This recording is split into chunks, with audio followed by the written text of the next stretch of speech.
Realme புதுசா அவங்களோட 16 சீரிஸ்ல 16T 5G launch பண்ணிருக்காங்க. பாக்ஸ் எல்லாம் பார்க்கிறதுக்கு நல்ல பிரீமியமா தான் இருக்குது. மொபைலோட டிசைனும் பிரீமியமா தான் இருக்குது. பட் மொபைலுக்குள்ள என்ன கொடுத்திருக்காங்க அப்படிங்கிறது தான் ரொம்ப ஹைலைட்டான விஷயம். சோ இந்த வீடியோவை ஃபுல்லா பார்த்துட்டு அதுக்கப்புறமா இதை வாங்கலாமா வேண்டாமாங்கிறத முடிவு பண்ணுங்க. பாக்ஸ்ல மாடல் இமேஜ்லாம் கிடையாது, பின்னாடியுமே எதுவுமே போடல, அந்த ஸ்டிக்கர் மட்டும் தான் இருக்கு. சைட்ல ஒரு சில ஸ்பெக்ஸ் மட்டும் ஹைலைட் பண்ணியிருக்காங்க. பாக்ஸ் கண்டென்ட் அப்படின்னு பார்த்தா வழக்கமா கொடுக்கிறது தான். ஓபன் பண்ணா make it real white colour box. இந்த பாக்ஸ்க்கு வந்து ஒயிட் கலர்ல தான் வரும். உள்ள ஒரு குயிக் ஸ்டார்ட் கைட், அந்த ரப்பர் கேஸ் இல்ல டிபியூ கேஸ் தான், பரவாயில்ல. அடுத்து நம்ம எல்லாம் எதிர்பார்த்துட்டு இருக்கக்கூடிய வந்துருச்சு 16T மொபைல். டிசைன் நம்மள பார்த்த உடனே வாவ் அப்படின்னு சொல்ற அளவுக்கு இம்ப்ரெஸ் பண்ணுது. இத பத்தி அப்புறம் டீடைல்டா பார்ப்போம். அடுத்து ஒரு டைப் சி சார்ஜிங் கேபிள், ஒரு சிம் எஜெக்டர் பின், 45 வாட்கான சார்ஜிங் அடாப்டர். இந்த டிசைன்ல இந்த கலர் வந்து எனக்கு ரொம்பவே பிடிச்சிருக்கு. லைட்ல அப்படியே நம்ம ஷேக் பண்ணோம் அப்படின்னா ஒரு சைடு டார்க்காவும் ஒரு சைடு லைட் கலர் மாதிரியும் தெரியுது. சோ நம்ம ஷேக் பண்ணும்போது அந்த கலர் சேஞ்ச் ஆகுது. பார்க்கிறதுக்கு ரொம்ப நல்லா இருக்குது. கலருமே நல்லா ஸ்டைலிஷா இருக்குது. மேல பார்த்தோம் அப்படின்னா அந்த கேமரா டிசைன் ரீசெண்டா நிறைய மாடல்ஸ்ல வர்ற அதே மாதிரி ஒரு டிசைன் கொடுத்திருக்காங்க. கீழ ரியல்மியோட பிராண்டிங் இருக்கு. பட் பின்னாடி பிளாஸ்டிக் தான். மொபைல் வழக்கமா வர மாதிரி பாக்ஸி டைப் கொடுத்திருக்காங்க. எட்ஜ் எல்லாமே நல்ல கர்வா கொடுத்திருக்காங்க. கையில ஹோல்ட் பண்ணும்போது வெயிட் ரொம்பவே ஜாஸ்தியா தெரியுது. இங்க 224 கிராம் வெயிட் இருக்குது. திக்னஸ் 8.88 mm இருக்குது. அதுக்கு காரணம் இதுல இருக்கக்கூடிய ஒரு லார்ஜ் பேட்டரி கெபாசிட்டி தான். இந்த மொபைல்ல 8000 mAh பேட்டரி கெபாசிட்டி கொடுத்திருக்காங்க. இந்த மொபைல்ல இருக்கிற ஒரே பெரிய ஹைலைட்டான விஷயம் இதுதான். இத ஒன்ஸ் நீங்க ஃபுல் சார்ஜ் போட்டீங்க அப்படின்னா 2 நாளைக்கு மேல தாராளமா நிக்கும். பட் அது கொடுத்திருக்க அந்த ஃபாஸ்ட் சார்ஜிங் அடாப்டர் 45 வாட் அப்படிங்கிறது தான் கொஞ்சம் கம்மியா தெரியுது. பேட்டரியோட பெர்ஃபார்மன்ஸை பொறுத்தவரைக்கும் நம்ம சொல்லவே வேண்டாம், பெருசா யூஸ் பண்றதுக்கு விஷயம் இல்லை அப்படிங்கறதுனால தாராளமா நல்லாவே நிக்குது. அது போக இதோட பெர்ஃபார்மன்ஸ் வந்து அப் டு 7 இயர்ஸ் வரைக்கும் வரும் அப்படிங்கிற மாதிரி பிராண்ட் கிளைம் பண்றாங்க. 7 வருஷம் ஒரு மொபைல் போனை யாராவது யூஸ் பண்ணுவீங்களா? இதுக்கு முன்னாடி யாராவது யூஸ் பண்ணிருக்கீங்களா? அப்படி யூஸ் பண்ணிட்டு இருக்கீங்க அப்படின்னா அதையும் கமெண்ட்ல சொல்லுங்க, நானும் தெரிஞ்சுக்கிறேன். மத்தபடி இதோட ப்ரொடக்ஷன் அப்படின்னு பார்த்தா மிலிட்டரி கிரேட் ஷாக் ரெசிஸ்டன்ஸ் கொடுத்திருக்காங்க. IP69 Pro கொடுத்திருக்காங்க. அதனால நீங்க தண்ணியில போட்டு இல்ல மலையில இந்த மாதிரியான இடங்கள்ல எல்லாம் யூஸ் பண்ணலாம். இருந்தாலுமே வாட்டர் டேமேஜ்க்கு வாரண்டி கிளைம் ஆகாது. முன்னாடி அப்படியே டிஸ்ப்ளேக்கு வந்தோம் அப்படின்னா ஸ்கிரீன் ப்ரொடெக்டர் ஒட்டியே கொடுத்திருக்காங்க. நல்ல விஷயம் தான். டிஸ்ப்ளேக்கு ப்ரொடெக்ஷனா இங்க பாண்டா கிளாஸ் கொடுத்திருக்காங்க. பட் கார்னிங் கொரில்லா கிளாஸ் கொடுக்கல. ஏதோ ஒரு கிளாஸ் கொடுத்திருக்காங்கன்னு மனசை தேத்திக்கலாம். இதுல display 6.8 இன்ச்ல HD+ IPS LCD display தான் கொடுத்திருக்காங்க. இந்த 2026லயும் HD+ அதை விட இன்னும் ஷாக்கிங்கான விஷயம்லாம் இருக்கு. ஃபுல்லா பாருங்க. இங்க 144 Hz ரெஃப்ரெஷ் ரேட் கொடுத்திருக்காங்க. பட் பெரும்பாலான இடங்கள்ல 120 Hz ரெஃப்ரெஷ் ரேட் தான் ஒர்க் ஆகுது. ஒரு 3 ஆப்ல மட்டும் தான் 144 ஒர்க் ஆகுது. அதனால 144 இருக்கு அப்படின்லாம் இந்த மொபைல்ல சொல்ல முடியாது. மத்தபடி பீக் பிரைட்னஸா 1200 nits கொடுத்திருக்காங்க. ஓரளவு சன்லைட்ல எல்லாம் மேனேஜ் பண்ணிக்க முடியுது. விஷுவல் குவாலிட்டி இதெல்லாம் ஓரளவு டீசென்ட்டா தான் இருக்கு. பெரிய அளவுல டிஸ்ப்ளேயோட பெர்ஃபார்மன்ஸ் எதிர்பார்க்க வேண்டாம். பெசல்ஸ் ஓரளவு மினிமலான பெசல்ஸ் தான் இருக்குது. பட் சின் மட்டும் கொஞ்சம் பெருசா இருக்கு. இங்க ஸ்கிரீன் டு பாடி ரேஷியோ 90.4% வரைக்கும் அச்சீவ் பண்ணிருக்காங்க. அதனால வீடியோஸ் இதெல்லாம் பார்க்கும்போது கொஞ்சம் ஒரு ஃபுல் வியூ டிஸ்ப்ளே மாதிரியே நமக்கு ஒரு எக்ஸ்பீரியன்ஸ் கிடைக்குது. அடுத்து இதோட பெர்ஃபார்மன்ஸ் அப்படின்னு பார்க்கும்போது MediaTek Dimensity 6300 அப்படிங்கிற ஒரு ப்ராசஸர் கொடுத்திருக்காங்க. எக்கச்சக்கமான மொபைல்ஸ்ல நம்ம நிறைய டைம் பார்த்த அதே ப்ராசஸர் தான் இதுலயும் இருக்கு. இதோட ஆண்ட்ராய்டு ஸ்கோர் அப்படின்னு பார்த்தா 4,34,000 வருது. ஒரு டீசென்ட்டான ஸ்கோர் தான். அது போக இங்க பெர்ஃபார்மன்ஸ் அப்படின்னு பார்த்தா BGMI இதெல்லாம் 60 fps நம்மளால ப்ளே பண்ணிக்க முடியுது. பட் பெரிய அளவுல பெர்ஃபார்மன்ஸ் எதிர்பார்க்காதீங்க. இது நார்மலான மல்டி டாஸ்கிங் பண்றதுக்கு டே டு டே யூசேஜ்க்கு ஃப்ரீ ஃபயர் இதெல்லாம் ஓரளவு பெட்டராவே ஹேண்டில் பண்ணும். பட் ஹெவியான கேமிங், ரொம்ப ஹெவியான டாஸ்க்லாம் யூஸ் பண்றதுக்கான மொபைல் இது கிடையாது. இங்க CPU throttle டெஸ்ட் இதெல்லாம் நம்ம டெஸ்ட் பண்ணி பார்த்தோம். மல்டிபிள் டைம் டெஸ்ட் பண்ணி பார்த்தோம். இதுல எந்த ஒரு throttle இஷ்யூமே இல்ல. நல்லாவே ஆப்டிமைஸ் பண்ணிருக்காங்க. 90% மேல இதோட பெர்ஃபார்மன்ஸை யூஸ் பண்ணுது.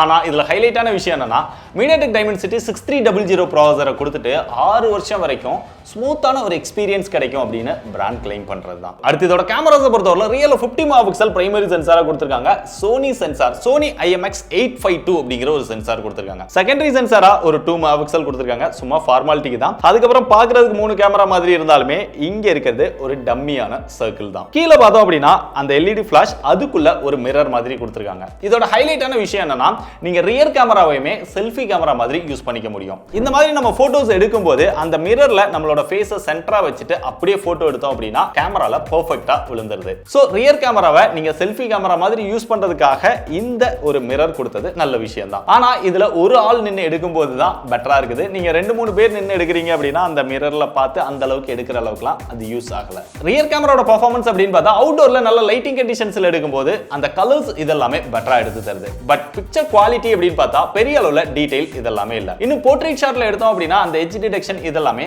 புவரா தான் இருக்குது. இன்னும் நீங்க இன்டோர்ல டீசென்ட்டான லைட்டிங்ல எல்லாம் எடுக்கிறீங்க அப்படின்னா அந்த அளவுக்கு குவாலிட்டியா போட்டோஸ் இல்ல, எக்ஸ்ட்ராவா நாய்ஸ் ரொம்பவே ஆட் ஆயிடுது. அப்படியே இங்க செல்ஃபி கேமராக்கு வந்தா 16 மெகாபிக்சல் கொடுத்திருக்காங்க. இதோட பெர்ஃபார்மன்ஸுமே ஓரளவு டீசென்ட்டா தான் இருக்கு. பெரிய அளவுல எதிர்பார்ப்பு வைக்காதீங்க. இதுவுமே அந்த கலர், ஸ்கின் டோன் இதெல்லாமே பெட்டரா எடுத்து தந்தாலுமே டீடைல், அந்த போர்ட்ரைட் ஷாட்ல எட்ஜ் டிடெக்ஷன் இதெல்லாமே ரொம்ப புவரா தான் இருக்கு. நீங்க கொஞ்சம் லைட்டிங் கம்மியா இருக்கிற இடத்துல எடுத்தீங்கன்னா எக்ஸ்ட்ராவா நாய்ஸ் ஆட் ஆகி அந்த போட்டோ குவாலிட்டி சுத்தமா அடி வாங்கிடுது. சோ ஓவராலா சொல்லணும் அப்படின்னா கேமரா இன்னுமே பெட்டரா கொடுத்திருந்திருக்கலாம். அதுபோக இங்க வீடியோஸ் அப்படின்னு பார்த்தாலுமே ரியர் அண்ட் செல்ஃபி ரெண்டுலயுமே மேக்ஸிமமா 1080 30 fps ல தான் நம்மளால வீடியோஸ் வந்து எடுக்க முடியுது. 60 fps கான சப்போர்ட் கூட இதுல இல்ல. இது போக இதுல OIS இந்த மாதிரியான சப்போர்ட்டும் கொடுக்கல. அதனால வீடியோவுக்கும் இந்த மொபைலை சூஸ் பண்றது பெட்டர் சாய்ஸ் கிடையாது. இதோட சாஃப்ட்வேர் பொறுத்தவரை out of the box Android 16 கொடுத்திருக்காங்க, கலர் OS 16 ஓட, அதாவது Realme UI 7.0 ஓட. ஆனா இதுல ஒரு நல்ல விஷயம் என்னன்னா இந்த மொபைலுக்கு 3 OS அப்டேட் 4 வருஷத்துக்கான செக்யூரிட்டி பேட்ச் அப்டேட் கொடுக்கும் அப்படிங்கறத கன்ஃபார்ம் பண்ணிருக்காங்க. இன்னும் ஒரு எக்ஸ்ட்ராவா OS அப்டேட் கூட கொடுத்திருந்திருக்கலாம். ஆனா 4 வருஷம் மொபைல் யூஸ் ஆகுமான்னு தான் தெரியல. ஆனா வழக்கமா கொடுக்கிற மாதிரி தேவையில்லாத எக்கச்சக்கமான ப்ளோட்வேர்ஸ் இருக்குது. முக்கியமா அந்த லாக் ஸ்கிரீன்லயே வரக்கூடிய அந்த கிளான்ஸோட ஆட்ஸ் இருக்குது. இது பெரிய தொல்லையா இருக்குது. இந்த தேவையில்லாத ஆட்ஸ், புஷ் நோட்டிபிகேஷன்ஸ் இதெல்லாமே நம்மள ரொம்பவே டிஸ்டர்ப் பண்ணுது. மத்தபடி வழக்கமா யூஸ் பண்ற மாதிரி UI யூஸ் பண்றதுக்கு நல்லா இருக்குது. பக்கோ இஷ்யூவோ எதுவுமே பெருசா இல்ல. ஆனா இதுல இந்த டைம் ஹைலைட்டா பாப் அவுட் அப்படிங்கிற ஒரு AI ஃபீச்சர்ஸ் கொடுத்திருக்காங்க. நிறைய AI ஃபீச்சர்ஸ் இருக்குன்னு சொன்னாலுமே அது வழக்கமா எல்லா மொபைல்லயுமே வர்றதுதான். பட் இதுல பாப் அவுட் அப்படிங்கிறது நம்ம 2-3 போட்டோஸ் எடுத்து அந்த போட்டோவை வேற வேற போட்டோ மாதிரி தெரியாம ஒரே போட்டோ மாதிரி தெரியுற மாதிரி அது மெர்ஜ் பண்ணி ஈஸியா AI வந்து எடிட் பண்ணி கொடுக்குது. இந்த ஃபீச்சர் வந்து கொஞ்சம் இன்ட்ரெஸ்டிங்கா இருக்குது. இது போக வழக்கமா கொடுக்கிற அந்த எடிட் ஜீன்ல நம்ம டெக்ஸ்ட் கொடுத்து ஒரு சில விஷயங்கள் எக்ஸ்ட்ராவா பண்ற மாதிரி ஆட் பண்ணிருக்காங்க. மத்த AI ஃபீச்சர்ஸ் எல்லாமே கவர் பண்ணிருக்காங்க. மொபைலோட பிளேஸ்மென்ட் அப்படின்னு பார்த்தா டாப்ல செகண்டரி நாய்ஸ் கேன்சலேஷன் மைக் கொடுத்திருக்காங்க. லெஃப்ட் சைடுல வந்தா எதுவுமே கொடுக்கல. பாட்டம்ல வந்தா சிம் ஸ்லாட், அதை ஓபன் பண்ணா 2 சிம் மட்டும் தான் போட முடியும். 2 சிம்மே 5G சப்போர்ட் பண்ணும். அது பக்கத்துல ஒரு மைக் கொடுத்திருக்காங்க, டைப் C சார்ஜிங் போர்ட் கொடுத்திருக்காங்க. அடுத்து பாட்டம்ல ஒரு ஸ்பீக்கர் கொடுத்திருக்காங்க. சிங்கிள் ஸ்பீக்கர் தான். அதோட பெர்ஃபார்மன்ஸ் ரொம்ப டீசென்ட்டா தான் இருக்கு. பட் வால்யூம் இதெல்லாம் இன்க்ரீஸ் பண்ணும்போது 400% வால்யூம் அப்படின்னு காமிச்சாலுமே 400% அப்படின்னு காமிக்கும்போது கொரகொரன்னு இறையிற மாதிரி தான் இருக்கு. பெரிய அளவுல லவுடா இருந்தாலுமே எக்ஸ்பீரியன்ஸ் நல்லா இல்ல. ரைட் சைடுல வந்தோம் அப்படின்னா இங்க வால்யூம் அப் டவுன் பட்டன் கொடுத்திருக்காங்க, கீழ பவர் பட்டன் கொடுத்திருக்காங்க. பவர் பட்டன்ல ஃபிங்கர் பிரிண்ட் சென்சார் வந்துருச்சு. ஏன்னா LCD display. Finger print sensor நல்லா ஃபாஸ்டா அக்யூரேட்டா இருக்கு.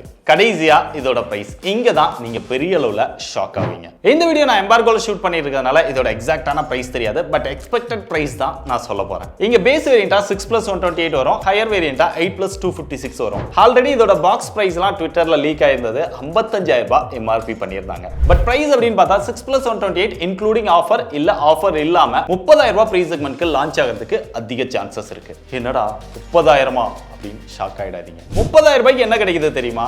HD பிளஸ் டிஸ்ப்ளே, ஆவரேஜான camera, MediaTek Dimensity 6300 processor, side mount fingerprint sensor, இதெல்லாம் கொடுத்துட்டு இவ்ளோ பிரைஸ்க்கு லான்ச் பண்ணா யார் வாங்க போறா?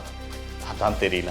பட் இதை வாங்குறதுக்கு பதிலா இதை விட பெட்டரா இவங்களோட பிராண்ட்லயே Realme P4 அப்படின்னு ஒரு மொபைல் இருக்கு. AMOLED டிஸ்ப்ளே, பெட்டரான ப்ராசஸர், பெட்டரான கேமரா, ஓவராலா எல்லா விதத்திலுமே பெட்டர் எக்ஸ்பீரியன்ஸோட 20,000 ரூபாய் பிரைஸ் செக்மென்ட்கே கிடைக்குது. நீங்க ஒருவேளை Realmeல தான் கன்சிடர் பண்ணணும் அப்படின்னா அதோட ப்ராடக்ட் லிங்க் இங்க வியூ ப்ராடக்ட்ல கொடுத்திருக்கேன். அதை செக் பண்ணி பாருங்க. இல்ல எனக்கு இதுதான் பிடிச்சிருக்கு, இதுதான் வாங்க போறேன் அப்படின்னு நினைச்சீங்கன்னா இதுல 8000 mAh ஒரு லார்ஜ் பேட்டரி கெபாசிட்டி இருக்கு, ஒரு டிஃபரண்டான ஒரு ஸ்டைலான டிசைன் இருக்கு, லேட்டஸ்டான சாஃப்ட்வேர் இருக்கு, எக்ஸ்ட்ராவா சாஃப்ட்வேர் அப்டேட்டுமே கொடுக்குறாங்க. சோ இந்த விஷயங்கள்லாம் உங்களுக்கு ஓகே, எனக்கு 30,000 ரூபாய் பட்ஜெட் பெருசா தெரியல அப்படின்னு நினைச்சீங்கன்னா தாராளமா செக் பண்ணி பாருங்க. பெஸ்ட் பை லிங்க் டிஸ்கிரிப்ஷன்ல கொடுத்திருக்கேன்.